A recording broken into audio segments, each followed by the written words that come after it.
Pendekar Peradaban.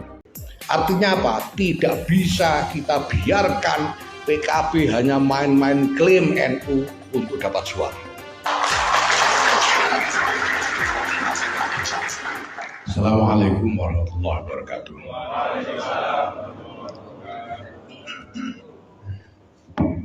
Alhamdulillah, wassalatu wassalamu ala rasulillah sayyidina maulana Muhammadin bin Abdullah wa ala alihi wa sahbihi wa wala. Amma ba'd. Hadratil afadil para kiai, para pimpinan NU, muqaddimah panjenenganipun Wakil Rais Am Kiai Haji Anwar Iskandar, para kiai sanesipun kang rawuh, para pimpinan cabang, Kiai Makmun lan kanca-kanca saking cabang sanes menawi wonten ingkang rawuh. Saya lihat ada Pak Daim dari Blitar tadi. Ketua Tanzania Pengurus Besar Nahdlatul Ulama Pak Amin Said Husni. Beliau ini memang low profile, sampai-sampai ada yang belum kenal dengan beliau di sini. Padahal beliau ini anggota DPR RI 2 periode dari PKB, disusul Bupati Bondowoso 2 periode. Beliau ini memang yang paling saya andalkan untuk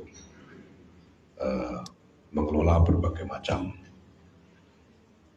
operasionalisasi gagasan di dalam PBNU ini. Karena low profile ya, ini saya kira ada keuntungannya juga buat Pak Amin, sehingga karena low profile itu banyak orang yang kurang kenal, jadi double juga nggak jadi perhatian.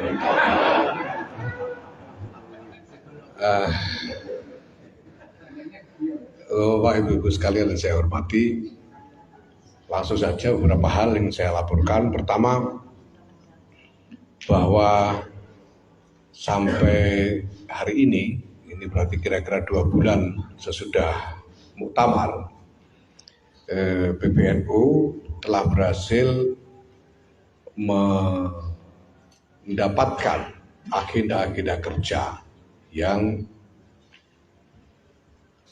sangat signifikan, sehingga insya Allah dalam eksekusinya nanti akan sudah membuat kita semua mulai dari PBNU sampai PCNU sibuk selama 5 tahun mendatang ini. Karena misalnya kita sudah dapat agenda kerjasama untuk pengerjaan sawit rakyat yang nanti akan melibatkan kira-kira sekitar 200 cabang seluruh Indonesia. Memang Jawa Timur tidak kebagian, mohon maaf. Ini untuk Sumatera, Kalimantan, Sulawesi, dan Papua. Yang itu sangat signifikan karena setiap cabang rata-rata akan mendapatkan fasilitas untuk 500 hektar. Itu berarti total sekitar 100.000 hektar dari 180.000 hektar target pemerintah setiap tahunnya.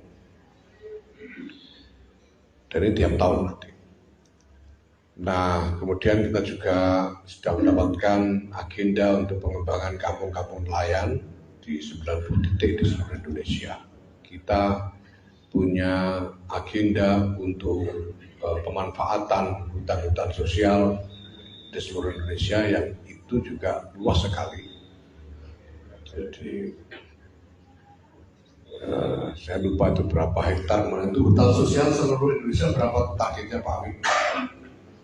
Pak Amin saya untuk hutan sosial berapa ya?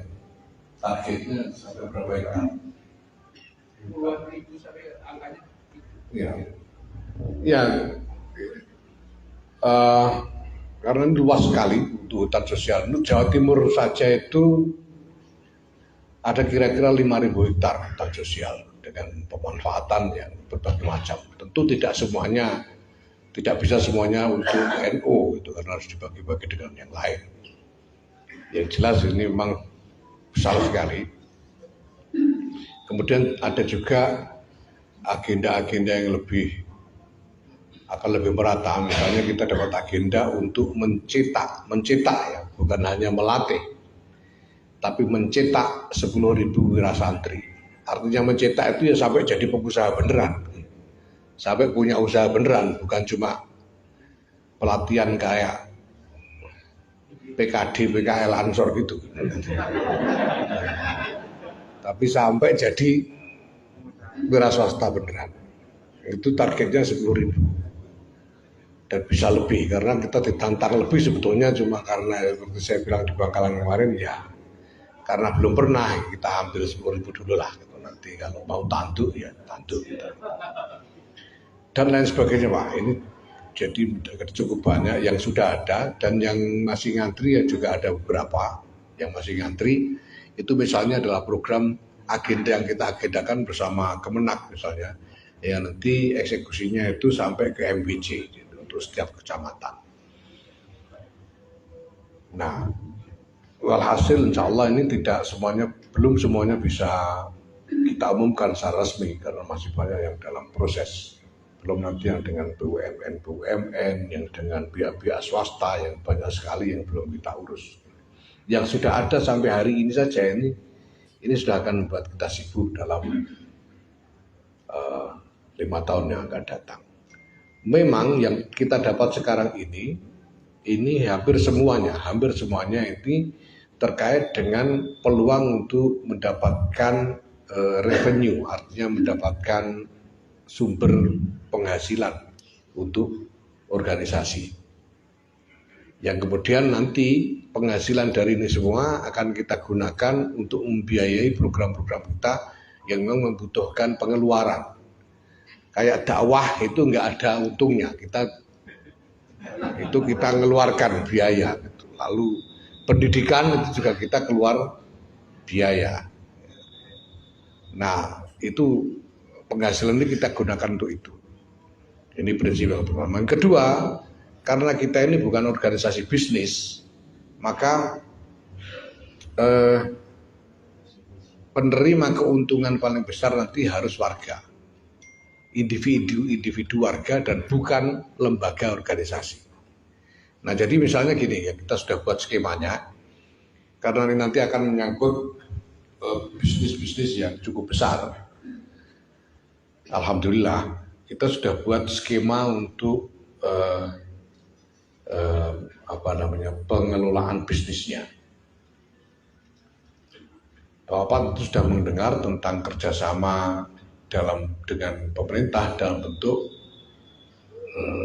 pembentukan badan-badan usaha milik NU atau BUMNU yang ditargetkan 250 BUMNU itu. Nah, tapi kita mau buat skemanya sedemikian rupa sehingga pertama individu-individu warga yang paling akan dapat keuntungan paling besar. Yang kedua, bisnis yang dijalankan itu terjamin profesionalitasnya. Nah, yang kita bikin sekarang skemanya adalah bahwa di PBNU ini insya Allah ini sudah jadi. Tanggal 5 kemarin ini, tanggal berapa? Tanggal 6 kan? Jadi hari kemarin itu sudah jadi, yang menghandle kebetulan menantunya Ki Anwar, terus AIS. Kita sudah punya koperasi di PBNU ini. Nah, koperasi ini anggotanya adalah semua personil pengurus NU. Nanti semua personil lembaga dan banom-banom semua akan masuk sebagai anggota koperasi dan akan terus menjadi anggota koperasi tanpa tergantung masa jabatan. Jadi walaupun nanti sudah tidak menjabat, masih tetap anggota koperasi. Nah, nanti koperasi ini akan membentuk perusahaan PT join dengan PBNU sebagai lembaga, tapi saham mayoritas ada di koperasi. Jadi nanti 51, 49, yang 51 koperasi, yang 49 PBNU. Supaya apa? Supaya PBNU tidak bisa ngerusui bisnis. Sehingga bisnis ini tidak akan terganggu oleh dinamika-dinamika internal di dalam PBNU. Misalnya kalau tiba-tiba saya tidak waras, itu bisnisnya nggak terganggu. Atau kalau ganti pengurus nanti beda pikirannya, bisnisnya tetap tidak terganggu. Karena kontrol sebagian besar ada di koperasi yang anggotanya semua personil dengan motivasi yang murni ekonomi. Jadi anggota karena memang berkepentingan untuk dapat keuntungan, ikut mendapat bagian keuntungan. Nah, tapi bagaimana dengan kebutuhan pembiayaan organisasi? Kita nanti akan buat, jadi keuntungannya itu nanti akan dibagi antara koperasi dengan PBNU 51-49%. Tapi kita bikin benchmark batas gitu. Jadi kita bikin batas. Nanti kan kita tetapkan bahwa keuntungan boleh dibagi kalau sudah mencapai lebih dari 300 miliar setahun, dan kelebihannya inilah yang dibagi. Yang 300 miliar ini semuanya harus masuk ke kas PBNU yang tasarufnya diserahkan kepada PBNU. Bapak-bapak bisa bayangkan kalau kita berani masang batas 300 miliar, ya, berarti seluruhnya kira-kira dapat berapa, itu bisa dipakai ngalamun lah. Gitu. Karena kita bilang 300 miliar masuk kas PBNU, tasaruf terserah PBNU, kelebihan dari 300 miliar itu baru bisa dibagi antara koperasi dan PBNU, sehingga dapatnya double nanti. Nah, keuntungan bisnis inilah nanti kita gunakan untuk membiayai macam-macam program yang memang hanya butuh pengeluaran tanpa bisa mendatangkan hasil. Dan memang di situ inti dari khidmah kita. Ya, jadi perlu diingat sekali lagi, NU bukan organisasi bisnis. NU ini organisasi sosial keagamaan. Istimaiyah, diniyah, istimaiyah. Ya, program kita sebenarnya ya program istimaiyah, diniyah. Nah, kita lakukan bisnis ini untuk dapat sumber pembiayaan bagi program-program itu. Nah, nanti perusahaan ini yang dibuat join antara koperasi dengan PBNU akan menjadi holding company yang kemudian bekerja sama dengan PW-PW dan PC-PC untuk membuat BUMNU daerah. Nah, caranya koperasi nanti akan membuat cabang-cabang koperasi di daerah. Jadi supaya cepat, nanti koperasi di PBNU ini yang akan buka cabang di PW dan PC. Anggotanya di cabang-cabang itu adalah para personil pengurus PW dengan banom-banom di tingkat PW, pengurus PC dengan banom-banom di tingkat PC. Nanti koperasi cabang koperasi di PW dan PC ini bekerja sama dengan BUMNU pusat untuk membuat BUMNU daerah dan mengelola berbagai macam bisnis yang nantinya kita distribusikan ke daerah-daerah. Ini semua untuk menjaga pertama bahwa keuntungan ini betul-betul keuntungan yang menjadi hak organisasi betul-betul masuk ke organisasi. Tapi pribadi-pribadi juga tetap, ya, pribadi-pribadi pengurus ini tetap punya hak untuk ikut mendapatkan keuntungan, ya, tapi tidak boleh dimonopoli. Semuanya harus punya hak yang sama. Semua harus punya yang sama sebagai anggota-anggota koperasi, dan keanggotaan koperasi tidak tergantung masa jabatan, seumur hidup pokoknya. Tetap punya hak untuk menjadi anggota koperasi. Nanti itu ada aturan-aturan dalam keanggotaan itu, detailnya nanti. Nah, ini yang pertama. Kemudian yang kedua yang ingin saya laporkan adalah bahwa PBNU ini sekarang sedang menggodok sistem-sistem yang bisa menjadi wadah pengelolaan macam-macam program. Misalnya, kita mau bikin sistem untuk pengelolaan perguruan tinggi secara terpadu seluruh Indonesia, sehingga pengelolaannya nanti ini terkoordinasi oleh PBNU. Nanti ada sistemnya. Nah, selama ini yang resmi perguruan tinggi didirikan atas nama NU itu ada 43 perguruan tinggi. Tapi dari 43 ini yang betul-betul sudah jalan secara normal kurang lebih normal sebagai perguruan tinggi dari 43 itu cuma 8. Selebihnya 35 itu ya layam mutu walayahya, alias orang mutu kakean biaya gitu. Nah tapi kita buat sistem sedemikian rupa supaya nanti yang lain juga bisa terangkat standarnya, tapi di dalam koordinasi pengelolaan secara nasional. Begitu juga dengan madrasah-madrasah. Kita ini punya kira-kira sekitar 21.000 madrasah dan sekolah di lingkungan NU. Banyak yang pakai ma'arif, banyak yang pakai yayasan dan lain sebagainya, tapi di lingkungan NU. Tapi semuanya sudah diurus masing-masing, nggak jelas, sudah karu-karuan, kita sampai bingung caranya. Nah nanti kan kita buat sistem dan kemudian kita rekrut, walaupun tidak sampai 21.000, kita rekrut sebagian dari itu untuk masuk sistem. Misalnya kita rekrut antara 3.000 sampai 5.000 madrasah targetnya untuk masuk sistem, dan kalau dia masuk sistem dia akan dapat keuntungan. Kita akan kasih insentif. Nah kalau ada yang belum masuk kepengen dapat insentif ya silahkan masuk sistem dulu dengan syarat dan ketentuan berlaku, kira-kira gitu. Nah, nanti ini kita harapkan bisa memasukkan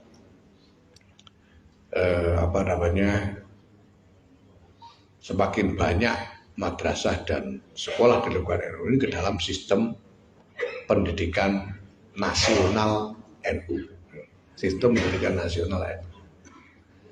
Nah, demikian juga nanti dalam soal kegiatan-kegiatan dakwah, kesehatan, rumah sakit dan sebagainya. Ini nanti kita buat sistemnya yang akan terkoordinir secara nasional.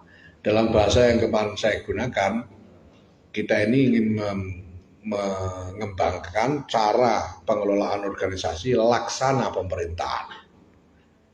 Maka saya bilang kemarin Nusantara itu NU santri, pemerintah rakyat. Artinya bahwa hubungan antara NU dengan santri sebagai jamaahnya itu seperti hubungan antara pemerintah dengan rakyatnya. Tugas pemerintah itu menyediakan layanan apa yang dibutuhkan oleh rakyat, memobilisasi, menggalang sumber daya supaya bisa dibagi kembali untuk kemaslahatan rakyat. Kemudian membuat aturan-aturan supaya layanan yang disediakan oleh pemerintah ini bisa didapatkan oleh rakyat secara adil dan terbuka, transparan. Supaya tidak ada yang selintutan di dalam mendapatkan layanan itu. Itu akan dilakukan oleh Jam'iyah, oleh NU sebagai organisasi. Beda kita dengan pemerintah adalah bahwa karena kita tidak punya polisi sehingga nggak bisa mengsowo.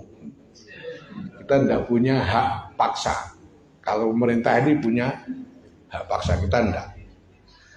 Nah satu-satunya cara supaya orang bisa ikut sistem dan regulasi kita, ya kita harus memberikan benefit, maslahat untuk mereka supaya mereka mau ikut.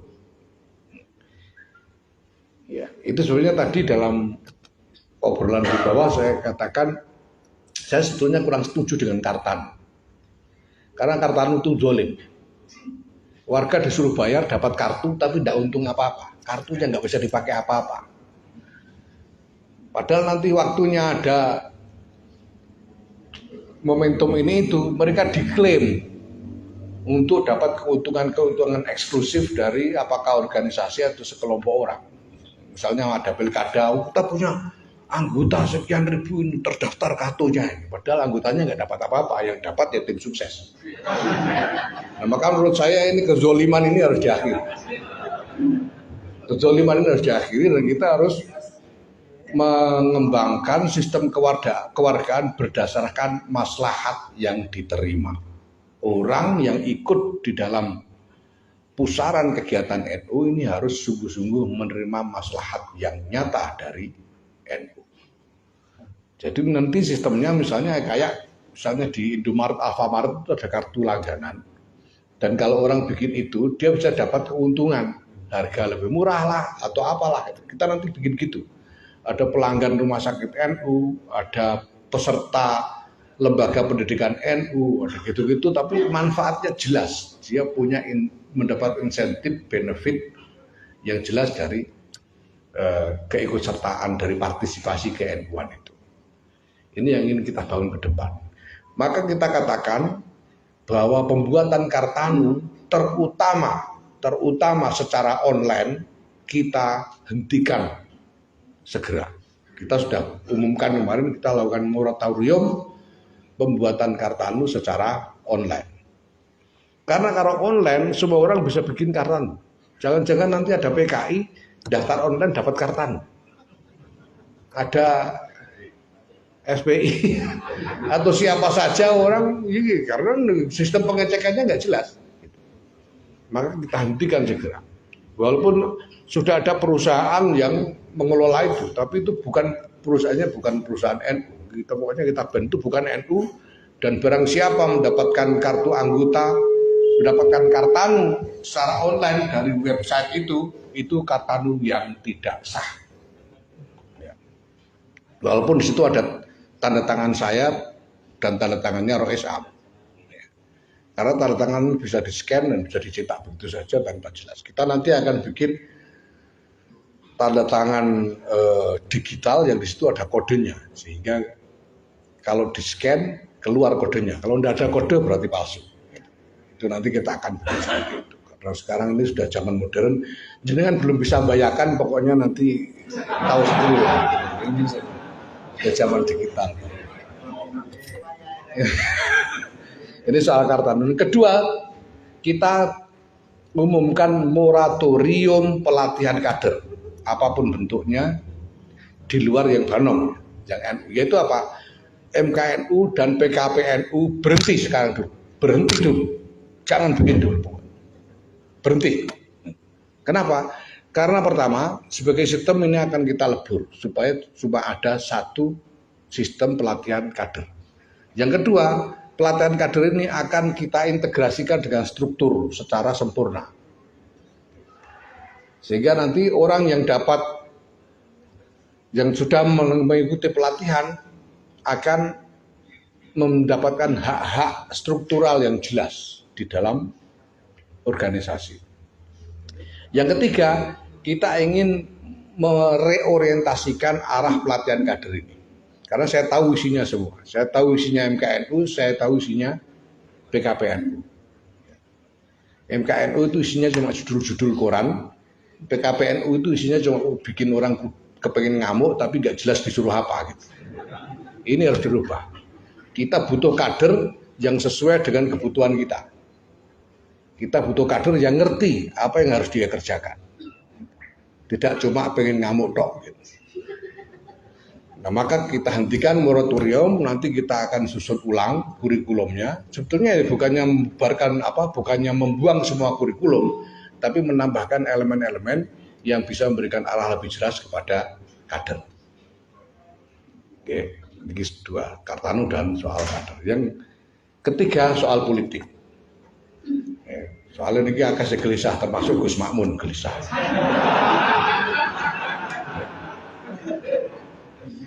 Oke. Saya kemarin buat pernyataan bahwa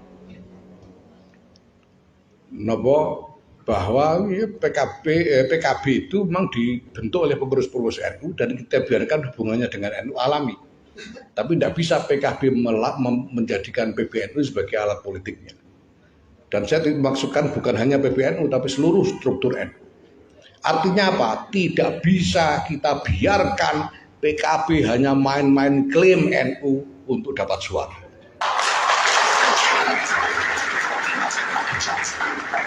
Kalau mau dapat suara, dia harus bekerja secara rasional, memberikan maslahat yang nyata kepada rakyat, supaya rakyat terpilih. Ini yang ingin kita lakukan. Maka kemarin ada beberapa cabang bikin kegiatan politik PKB di kantor cabang dengan background kegiatan PCNU. Kita panggil untuk kita peringatkan. Dan saya katakan ini peringatan lisan yang berlaku untuk semua cabang seluruh Indonesia. Kalau ada yang bikin begini lagi, langsung kita terbitkan surat peringatan tertulis tahap 1. Diulangi lagi tahap 2, diulangi lagi bekukan. Pokoknya enggak boleh. Nah, Ya. Nah, apa namanya? Apa namanya?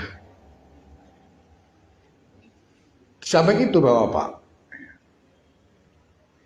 Kita ini ingin pertama mendapatkan partisipasi dari semua pihak dan memberikan pelayanan kepada semua pihak. Dan semuanya harus mendapatkan kewajiban dan hak yang proporsional. Karena kita harus adil. Nah, yang saya katakan kepada partai-partai selain PKB ini, saya katakan bahwa ini ada warga NU yang ikut kalian juga. Kalian juga harus ikut bertanggung jawab untuk mengurus orang-orang NU ini. NU ini 50% dari seluruh penduduk Muslim Indonesia. Itu berarti ya praktis sekitar 50% dari Indonesia lah. Wong Indonesia itu 85% lebih Muslim. Ya kan? Jadi NU ini 50%-nya Indonesia. PKB cuma 10%. PKB dulu cuma 10%. Berarti yang 10%, yang 40% ini kemana-mana. Ya ke PDI, Golkar, Gerindra dan lain-lain. Lah kalau PDI enak-enakan saja nggak mau ikut-ikutan ngurus kita kan. Golek enak dhewe itu namanya. Golkar nggak mau ikut-ikutan mikir kita kan ya nggak bisa. Nah, makanya kita buka ini semuanya supaya semuanya juga ikut tanggung jawab. Ini NU ini urusan bangsa ini. Semua punya kewajiban untuk ikut berpartisipasi di dalam mengurus NU yang warganya nyatanya memang ya di mana-mana itu tadi. Jadi yang boleh ngurus NU ya jangan cuma PKB, yang lain ya bukan cuma boleh, harus ikut ngurus. Gitu, enggak bisa pokoknya PKB doang, jangan ikut. Enggak bisa. Yang lain harus ikut. Gitu. Karena mereka dapat suara dari warga NU juga. Nah, ini yang nalar yang kita kembangkan supaya kita adil, dan alhamdulillah dengan cara ini ternyata ini memang semua pihak itu nunggu. Mereka pikir tuh selama ini mereka nggak boleh ikut-ikutan ngurus NU, nggak boleh. Mereka pikir selama ini. Ya saya bilang tidak begitu. Semua wajib, bukan hanya boleh, wajib ikut mikir NU. Buktinya sekarang ini semuanya ngantri untuk bikin pekerjaan bersama NU.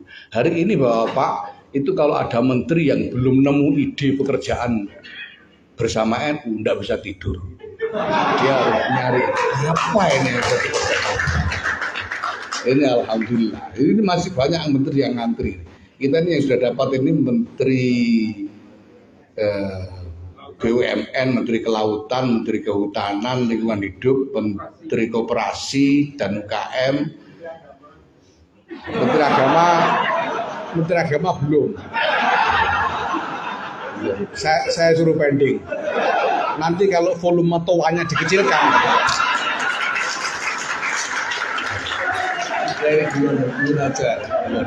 Gue aja ya. Jadi bercanda. Oke, nah Menko Ekonomi sekarang ini saya besok pagi balik ke Jakarta langsung kantor karena janji dengan Menteri Kepala Bappenas. Kemudian masih nunggu lagi. Pokoknya semuanya antri. Ya ini alhamdulillah ya. Dengan begitu nanti Bapak insya Allah ya. Saya sudah nemu kuncinya, sudah saya buktikan. Ternyata NU ini kalau pekerjaan kita ini kita kerjakan beneran, enggak terlalu sulit.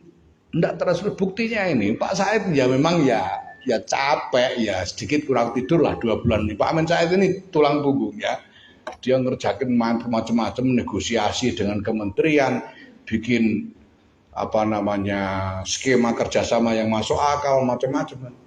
Ini Pak Amin Said, Pak Nusron Wahid, Pak Saifullah Yusuf, Bu Alisa Wahid, Pak Arif Marbun, Pak Syahrul Falah, Pak Umar Syah, ini luar biasa.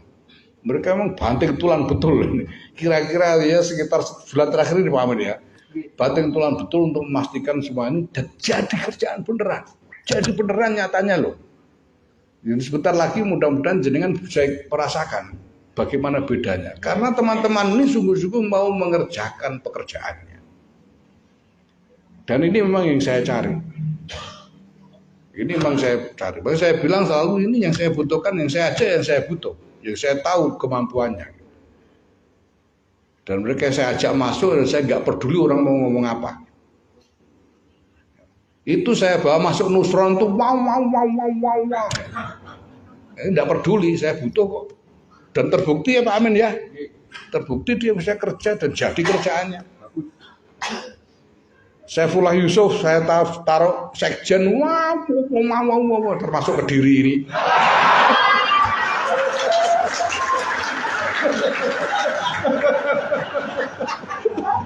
Ya, saya tidak peduli, saya butuh buktinya kok.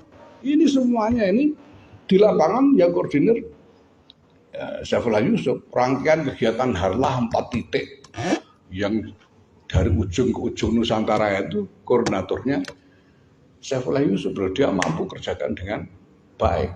Gitu. Cari saya selain dia yang bisa begitu.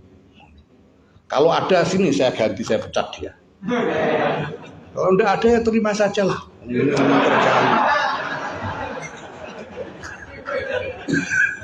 Kita butuh kerjanya. Orang-orang bilang sekarang saya bawa masuk Bu Khofifah sama Bu Alisa. Katanya ini untuk kesetaraan gender. Bukan. Saya ajak masuk mereka ini karena saya butuh. Saya tahu kualitasnya Bu Khofifah, saya tahu kualitasnya Bu Alisa, saya tahu kualitasnya Ai Rahmayanti, wakil sekjen itu. Ini saya butuh mereka karena saya tahu pekerjaan yang harus dikerjakan. Dan tidak ada yang lebih baik dari mereka untuk pekerjaan yang saya butuhkan. Kalau ada yang lebih baik bawa sini, enggak ada kok. Ya mereka terima saja mereka yang kerja. Nah, jadi Bapak, kita ini punya pekerjaan yang sebetulnya kalau kita mau kerjakan beneran itu jadi. Kalau enggak jadi berarti enggak mau ngerjakan, itu saja. Tidak mau mengerjakan atau tidak mampu mengerjakan, cuma mau gaya-gayaan jadi pengurus tok gitu. Ini kuncinya sebetulnya di sini. Nah ini saya kira ini adalah etos yang saya ingin nanti bisa ditularkan di seluruh jajaran Nahdlatul Ulama sampai ke bawah. Saya kira ini yang bisa saya sampaikan. Mudah-mudahan ya nanti kita masih banyak kesempatan untuk terus komunikasi karena yang kita lakukan sekarang ini prinsipnya adalah menciptakan pemicu untuk konsolidasi menyeluruh.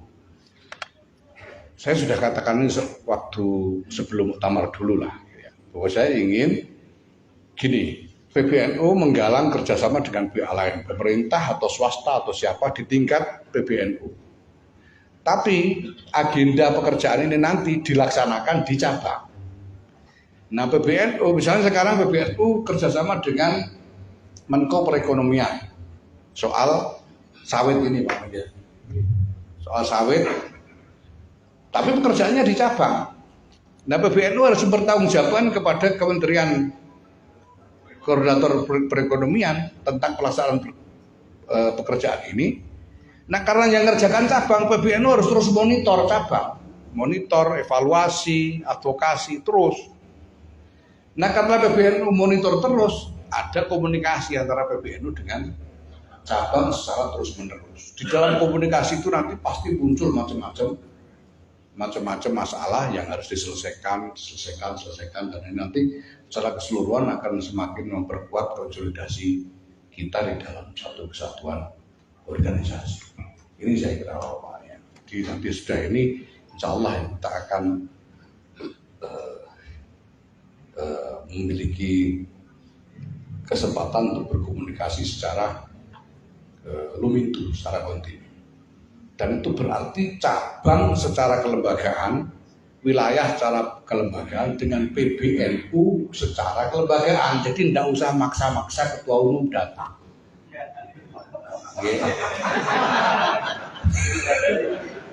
Pokoknya dengan PBNU sebagai lembaga, jadi nanti yang datang adalah pengurus yang memang tugasnya itu relevan dengan urusannya gitu loh.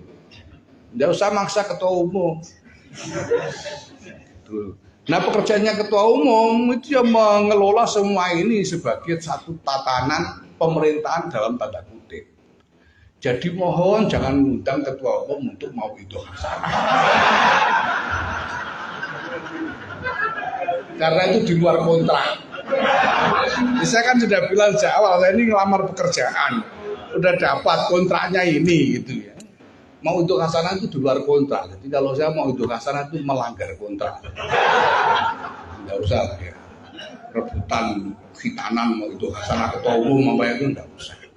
Malah banyak balik lain yang lebih enak didengar pidatonya daripada ketua umum kok ya. Yang lain aja.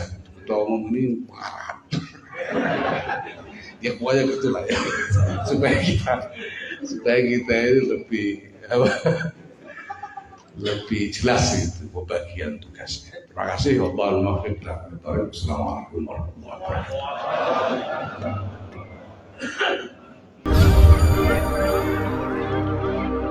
Pendekar Peradaban.